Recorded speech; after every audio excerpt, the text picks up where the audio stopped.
c'est l'épisode où tout part en couille. Tout ce qui peut mal se passer se passe mal, à peu de choses près.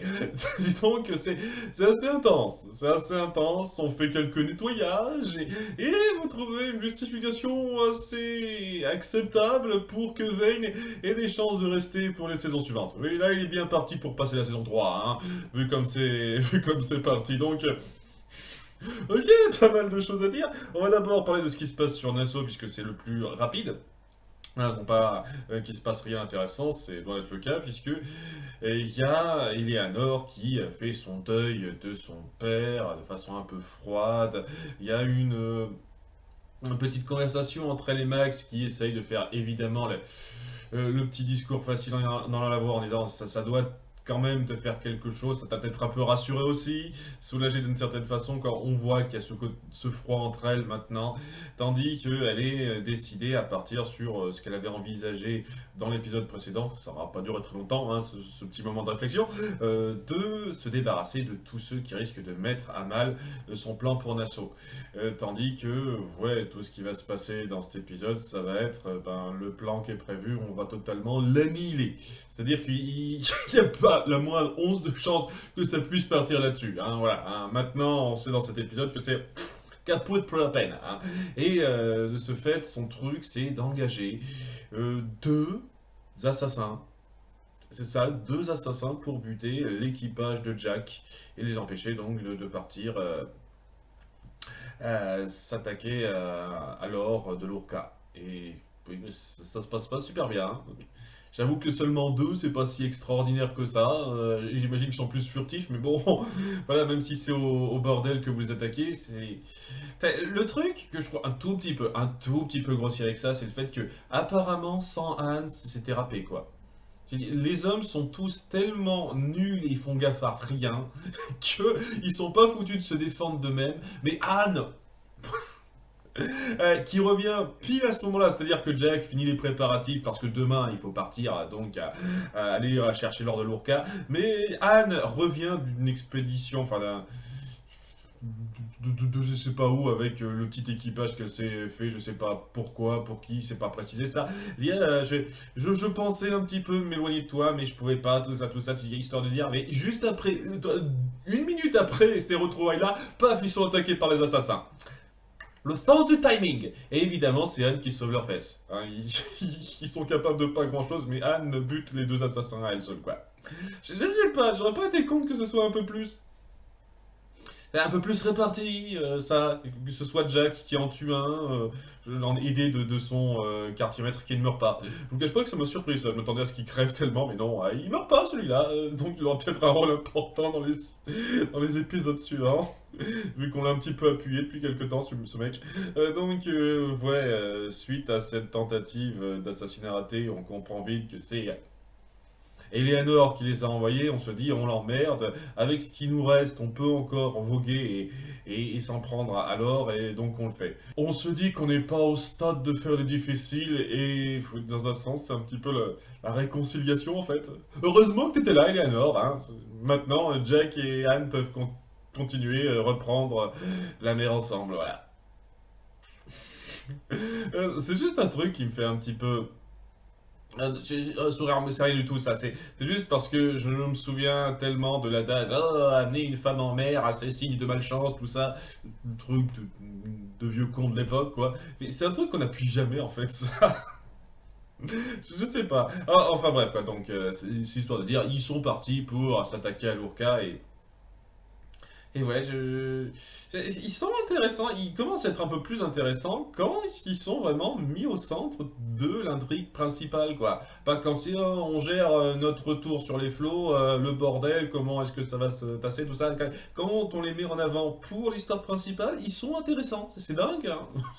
C'est dingue, mais bref, voilà, il y a ça qui se fait, et donc Eleanor ne sait pas hein, qu'elle l'a dans l'os par rapport à ça, elle se dit qu'elle est partie pour se débarrasser du problème et que Flint va réussir son coup à Charleston, ça va pas être le cas comme on le verra, mais elle propose donc aux aux responsables de la canne à sucre du coin de s'arranger entre eux pour permettre à Nassau de redevenir quelque chose de légal, quoi, de calmer le jeu en fait. Il a un petit peu de mal à le croire, mais devant sa bonne volonté, le fait qu'elle est prête à buter des pirates qui mettent à mal ce plan, il se met d'accord avec elle, seulement s'il ira pas plus loin, puisqu'ils sont attaqués par Hornigold et Dufresne, et 8 autres mecs, hein, comme ça, là, qui viennent de son équipage, des fidèles à lui, j'imagine, à Hornigold, qui se disent: Ah, on a une idée! Plutôt que de livrer Flint au capitaine de je sais plus quel bateau là, on va plutôt livrer Eleanor, qui représente encore plus le commerce à Nassau, le cœur de la piraterie. C'est elle qui gère un petit peu les allées et venues, le fait que ces 100 fois lillois arrivent à se poser là. Et il les convainc très vite. Je ne vous cache pas que s'il y a un truc que je peux un tout petit peu reprocher à ça, c'est qu'il les convainc très vite. Genre, hey, c'est elle qui gère tout, donc c'est bon, vous avez encore mieux que Flint techniquement. Et au bout du compte, ça veut dire que ouais, Flint, il est juste mal vu parce que c'est un pirate renommé, c'est tout. Ok. Et donc, Eleanor Guthrie, elle est vraiment renommée à ce niveau-là. Alors que dernièrement, on a appuyé dans le début de cette saison que les commerçants avaient du mal à totalement dealer avec elle, vu que le nom de son père est mal vu et que c'est une opération délicate, sachant qu'en plus c'est une femme, donc on a plus de mal à lui accorder du crédit, tout ça, tout ça. Donc le fait qu'elle représente un si grand nom que ça, pour ce capitaine à présenter à ses supérieurs, je sais pas, c'est un petit peu gros, un peu facile. J'en sais rien, je m'attendais un petit peu plus de la part de cette sous-intrigue-là. Mais oui, dans un sens, je peux accepter. Je peux accepter dans l'absolu que ce soit considéré comme acceptable comme mode d'échange pour la grâce de ces deals-là, d'autant plus que il va se passer quelque chose de très différent pour Flint, et ça aurait été difficile de mettre en place un système où ils attendraient de le capturer pour le livrer, donc ok, ça peut se comprendre. Donc voilà, c'est ce qui se passe à Nassau, c'est pas trop mal, il y a des développements assez importants, et ouais, j'attends le moment où Jack et compagnie vont se taper un retour de bâton, un retour de flamme, parce que je sens que ça va pas être si simple que ça. Ils vont pas avoir l'or de l'Urca et se la couler douce, évidemment. Va y avoir un truc, hein. C'est clairement cet or-là, vu qu'on nous bassine dessus depuis le début, qui sera le grand trésor du Capitaine Fleet, quoi. Ah, reste à voir comment ça va se goupiller une fois de plus, parce que de ce qui se passe du côté de Flint, c'est beaucoup plus difficile, beaucoup plus délicat, et que ça va pas lui permettre de s'y jeter tout de suite. Vu que, alors que Flint discute avec Lord Ash, je reviendrai là-dessus plus tard, ce sera le dernier morceau de cette réaction, et il y a Silver et son acolyte, maintenant, on peut dire ça, qui ont quelques craintes sur le fait de pouvoir être pincés après ce qui s'est passé, hein. Il y a Billy qui inspecte le mât pour le réparer un petit peu après donc l'accident, entre guillemets, de leur camarade, et il a un petit peu peur que ça se passe mal, et tu te dis, ok, ça va peut-être être un peu ça. Sur le coup, ça m'a fait un petit peu oublier l'espace de 2 minutes que, ah oui, au fait, il y a Ven qui va les attaquer. Et puis bon, on met ça en avant avec tout d'abord Randall qui meurt hors champ. J'avoue que c'est assez couillu de faire ça, quoi. Un personnage sur lequel vous êtes appesanti aussi longtemps, avec lequel vous avez montré une relation un peu particulière avec Silver, tu vois, il meurt comme une mère hors champ.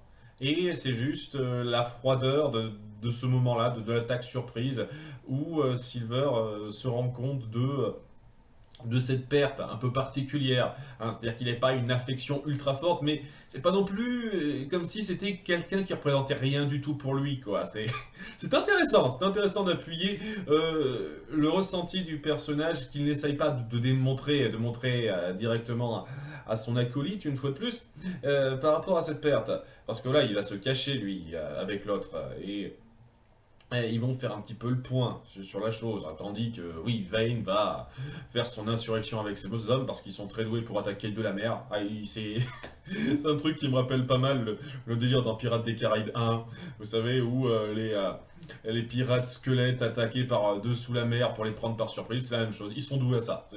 Ils savent, en tant que maçons, très bien nager et ne pas se faire voir sous la mer pour grimper un mât. C'est la maçonnerie qui permet ça, j'imagine. Je suis maçon, je peux grimper une coque de navire sans problème. Ouais, enfin, je sais pas, c'est peut-être que ça fait partie des compétences qui aident bien. Je ne sais pas, je ne sais pas. Hein, c'est un truc comme ça. Petite réflexion rapide. Bref, ils font insurrection sur le bateau. Ils butent quelques personnages, un tout petit peu notables. Il y avait le Black qui aimait bien se grimer et mettre des dents particulières pour faire peur à ses adversaires. Il me semble qu'il meurt celui-là. Sans doute d'autres personnages tant soit peu notables qui se font tuer, quoi. On fait un peu un nettoyage, tandis que le reste finit par se faire capturer après un peu de combat. Hein. Il y a un léger duel Billy Vane intéressant. J'aurais pas été contre qu'il soit un peu plus long, mais c'était intéressant. Et il y a même un passage où Vane essaye de le convaincre.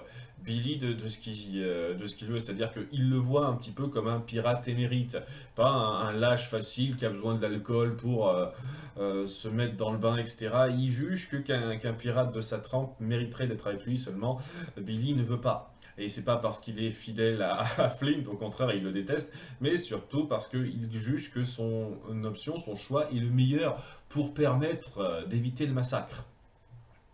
Il y a cette façon de dire, quoi, on va pas être considérés les uns à part des autres, il n'y aura pas de distinction entre nous une fois qu'on s'en prendra à nous, en fait. Il essaye de voir ça comme ça. Donc, bien entendu, si Vayne ne l'atteint pas tout de suite. Tandis que à côté, on aura Silver qui essaiera un petit peu de faire quelque chose pour à la fois trouver la meilleure solution qui l'arrangerait, c'est-à-dire empêcher l'équipage de Vayne d'avoir la totale mainmise sur le bateau en coupant les cordages des mâts et donc ce qui leur permettrait pas de bien manœuvrer le bateau et ce qui permettrait aussi de donner du temps pour que la marine du coin puisse s'attaquer à eux sans qu'ils provoquent de gros dégâts. Très intéressant ça. Ça a l'air d'être l'option la plus viable pour ses intérêts dans un sens, parce que, alors, en dépit des risques, ça voudrait dire qu'il resterait sur le bateau, il resterait avec l'équipage de Flint, qui pourrait continuer à avoir son or. Mais en même temps, on sent qu'il y a ce besoin de riposte après avoir vu le cadavre de Randall. Une fois de plus, ce qu'on peut lire un petit peu entre les lignes par rapport à ça, c'est assez cool. C'est assez cool. On sent qu'il y a un petit peu un mélange des deux, pour ses intérêts, mais aussi par légère attache. Vous voyez? C'est assez bon ça, c'est assez drôle ça. Seulement, si au départ son plan semble bien marcher, ça ne va pas bien finir pour lui, puisqu'il y aura cet incident qui amènera l'attention de Vayne dans les cales, ce qui le fera croiser Silver, mais il se fera prendre en joue par l'acolyte, mais très vite, étant donné qu'il est beaucoup plus puissant, il est beaucoup plus débrouillard qu'eux, il se sortira de ça et ce sera lui qui mettra en joue Silver. Histoire de dire quoi, il prend la main, il capture tout le monde. Ce qui va amener la grande révélation et peut-être le changement total d'intérêt de statu quo sur cet équipage, puisque parallèlement on a donc Flint, ou plutôt Macro, hein, qui il essaye vraiment de revenir à ça, même si je pense que après coup ça va juste être Flint maintenant, qui essaye un tout petit peu d'atteindre Lord Ash, qui est assez intransigeant au début, il est un peu froid à cette idée, mais parvient à le convaincre petit à petit en lui donnant les bons arguments. C'est ce que vous voulez Thomas, je suis prêt à aller loin, je suis même prêt à m'effacer en tant que Flynn parce que c'est pas d'un pirate à ma réputation que Nassau a besoin. Il est prêt à lui proposer tout ça avec une véritable sincérité et même si Ash a un petit peu de mal à entrer dedans, petit à petit il commence un petit peu à accepter cet état de fait. Hein, il va y avoir quelques petits moments de blanc, on va pas y aller directement d'un coup, c'est pas une discussion et puis voilà, ça va se faire en plusieurs étapes. Et donc au début c'est la première conversation où il y a des tensions qui se mettent. Ash finit par reconsidérer ça. Il y a quelques discussions, hein, quelques considérations entre Flint et Miranda sur ce qui se passera après. Voilà, est-ce que tu es prêt à lâcher le nom de Flint? Et c'est là qu'il raconte un petit peu d'où il sort ce nom-là. Flint, c'est le nom d'un étranger qui a croisé la route de son grand-père lorsque celui-ci s'occupait de lui, qui avait un aspect à la fois dangereux et énigmatique dans cette rencontre. Il explique très bien, c'est très bon ça aussi, hein, une fois de plus, le dialogue bien écrit. Et il a choisi ce nom-là lorsqu'il s'est présenté à Gates la première fois pour faire partie de l'équipage et vite gravir les échelons, parce que c'était une espèce d'entité de passage qu'il craignait en fait. Et il voulait faire en sorte que ça ne dure pas trop longtemps. Et plus ça avançait, plus il détestait ce nom. Et vous voyez, on voit l'ironie de la chose, ce nom qu'il est obligé de prendre, qu'il doit de plus en plus incarner et qu'il dégoûte de plus en plus parce que c'est pas ce qu'il représente. C'est assez fort ça. D'autant plus que le but de Lord Ash après coup, ce que veut proposer Lord Ash lors de leur deuxième discussion, c'est de faire en sorte de désacraliser Flint, de mettre en place que derrière ce nom-là, il y a un homme avec ses faiblesses, en proposant à Flint, Macro plutôt, euh,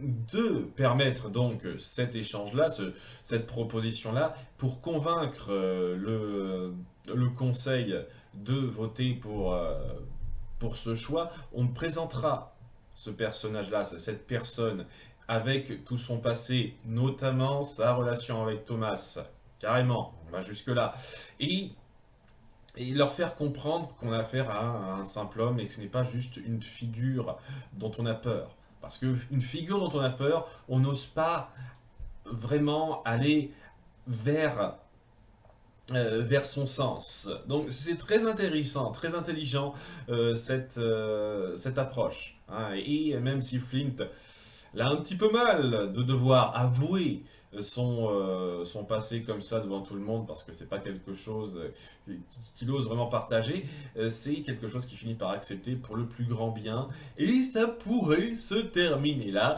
mais Miranda vient foutre la merde malgré elle, même si elle n'a pas totalement tort de faire ça, puisque elle s'est rendue compte depuis le début qu'il y a une horloge particulière dans le salon de Ash qui était l'horloge de Thomas. Alors c'est assez dingue que Flint ne l'ait pas reconnu lui-même, puisqu'il a vraiment connu assez intimement Thomas, mais on va dire qu'elle fait plus gaffe à ce genre de détails. Il y a des gens qui sont plus physionomistes, enfin, physionomistes entre guillemets de comment on décore un salon. Moi je vous cache pas, hein, en tant que mec, je fais jamais gaffe. Lorsque je viens chez quelqu'un que je connais qui dit «Ah, t'as pas remarqué quelque chose chez moi? Attends quoi, j'ai changé la couleur de papier peint. Ah oui, merde!» Alors comment ça devrait se remarquer très vite? Je fais pas gaffe. Donc il est peut-être comme moi. Donc c'est pas une critique. C'est pas une critique. Elle fait plus gaffe que lui. C'était la petite parenthèse vie privée sans intérêt. Donc elle remarque que c'est l'horloge de Thomas Wayne et finit par faire un petit peu le lien logique. Comment se fait-il que vous ayez cette horloge-là? Quelqu'un a dû vous l'offrir. Ce quelqu'un, c'est évidemment le père Hamilton. Et c'est là qu'elle finit par avoir de plus en plus de déclics. Si vous a donné ça, c'est pour une raison. Il vous a pas particulièrement dans son cœur. Et c'est là qu'elle se dit, ok, comment mon père, comment le père de Thomas a pu savoir en détail pourquoi Thomas avait ces relations-là avec Flint. Et il pouvait pas juste se reposer sur des on-dit. Il fallait un témoin de valeur. Et ce témoin, ça devait forcément être vous. Grâce à lui, il a pu vraiment accuser Thomas et Macro d'avoir fait ce qu'ils ont fait pour totalement nuire à leur crédibilité et ainsi amener tous les problèmes qui s'en sont suivis. Hein. Toute l'histoire, on la doit à Lord Ash en fait, et ça, ça l'a acheté, sachant qu'il finit par avouer que s'il a fait ça, c'est parce on a menacé la vie de sa fille, quoi. On a menacé son bien-être, donc il a dû faire un choix affreux. Et il finit par dire qu'il y aurait peut-être moyen qu'on passe l'éponge, qu'on passe outre la chose et qu'on puisse se repentir chacun de nos défauts, de nos exactions, mais elle n'est pas prête à accepter ça, Miranda. En comprenant ça, en se rendant compte que c'est un peu de sa faute si leur vie a totalement basculé, elle n'est pas prête à dire ok, on est prêt à accepter cette paix que vous proposez pour le plus grand bien, tout ça. Non, je veux que vous créviez comme tout. C'est hors la loi que vous avez tué pour beaucoup moins que ce que vous avez fait. Ce qui amène à attirer l'attention de la garde qui la bute. Voilà, très froidement. Et donc on n'aura plus Claire Guyot pour le doublage. Zut, tant pis. Mais bon, c'est un grand moment fort du personnage qui n'est pas prêt, qui ne pouvait pas se contenir de ça et qui fout en l'air un peu malgré elle, mais de façon compréhensible cette négociation. Puisque après coup, évidemment, que Flint, il va pas super bien réagir, hein, il est assez violent, donc on l'assomme et très vite, on vient annoncer au Galion que les négociations n'ont pas marché et que Charleston reste implacable et qu'il fera en sorte qu'il soit jugé pour ses crimes, autrement dit qu'il sera pendu dans la journée qui va suivre ou un truc comme ça dans la place publique. Ce qui amène donc le grand final autour de Vane et sa décision qui est, dira-t-on, très dans ses convictions en fait. Donc c'est assez logique parce qu'il se dit si on tue un pirate de la trempe de Flint devant tout le monde comme ça, et ça jettera une mauvaise réputation des pirates de Nassau et on n'éveillera plus autant la crainte qu'on l'éveillera avant et on sera totalement dans la merde. Il finit par comprendre ce que Billy a dit, oui, où on est, on sera tous logés à la même enseigne, personne ne nous considérera différemment, on sera tous les mêmes à leurs yeux. Donc il s'est dit, ok, si on est tous les mêmes à leurs yeux, autant être tous ensemble et instiguer la peur le plus possible en empêchant ça de se faire. Donc il se dit, on va sauver Flint. Pas parce qu'il l'apprécie, mais parce qu'il juge que c'est la meilleure décision pour que sa vision idéale de Nassau perdure. Un peu comme ce que Billy a voulu faire durant les derniers épisodes. Et voilà, c'est très intéressant. C'est très intéressant de voir que quelqu'un comme Vane, qui était prêt à buter Flint à de nombreuses occasions, n'est pas prêt à le laisser crever parce que ce n'est pas comme ça qu'il veut qu'il meure. Et donc, oui, ça donne une bonne excuse pour qu'il perdure un peu plus longtemps. Ça me surprendrait qu'il meure dans la finale de la saison 3 maintenant, avec ce rebondissement-là. C'est très intéressant. La gestion du conflit contre Vane et comment l'échec de l'approche de Flint va amener un petit peu son changement de cap, c'est très bon, je trouve ça très intelligent. Et oui, ça me hype totalement pour le final de cette saison 2. Je sais pas exactement comment ça va se goupiller, mais avec tous ces changements, tous ces rebondissements et pas mal de morts, parce que énormément de personnages importants sont morts, hein, ne serait-ce que Randall et Miranda, donc... Déjà, ça c'est important, d'autant plus que voilà, Richard est mort. La situation délicate d'Eleanor, comment Flynn sera un petit peu obligé d'accepter la situation une fois qu'il sera sauvé, parce que bon, on va pas le reprendre comme capitaine simplement après ce qui s'est passé, ça va être délicat. Beaucoup de choses qui laissent un petit peu... quoi? Qu'est-ce qui va se passer, quoi? Beaucoup de choses qui vous hype. Et ouais, c'est un épisode très réussi. Comme les deux épisodes précédents, ça mérite un pouce levé, quoi. C'est très prenant. Très prenant cette fin de saison 2. Et tout ce que j'espère, c'est que l'épisode final qui arrive juste après saura être à la hauteur de ce qu'on a eu pour l'instant. A bientôt pour l'épisode 10. Bye!